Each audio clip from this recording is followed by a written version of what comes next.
مرتضی جعفرزاده. آهنگ و تنظیم مهدی حیدرزاده.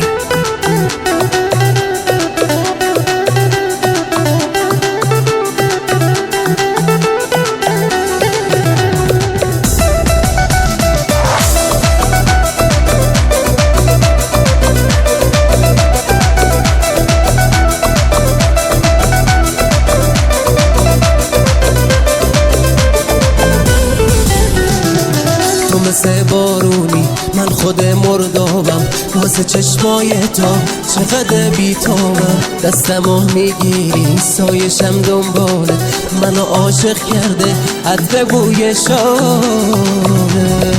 باور کن دیوونه نباشی زندونه، دنیای تو خونه همیشه بیرونه. میگیره نفسم بی تو دو قفسم، الهی برگردی دور تو بگردم.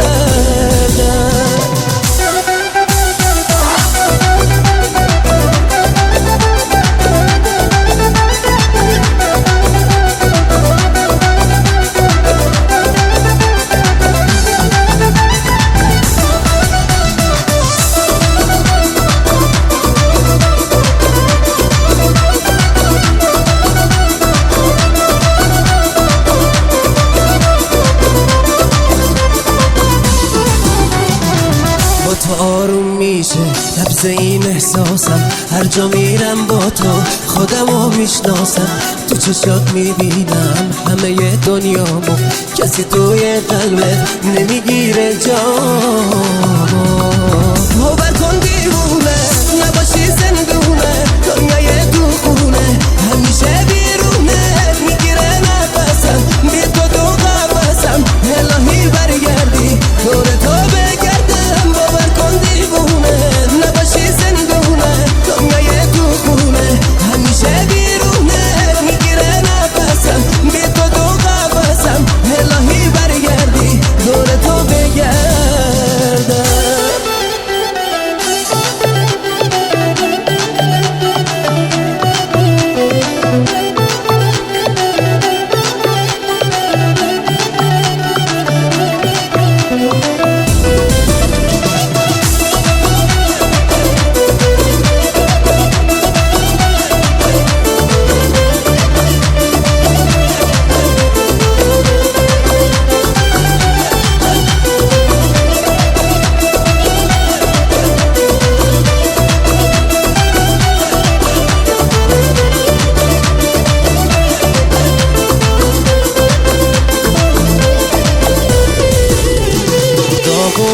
قلب من بارونه، چشم من روی اون گونه های خیسم. دستاتو سایه کن به چشم، نگاه کن میمیرم بی تو عزیزم. دارم عاشق میشم جرم من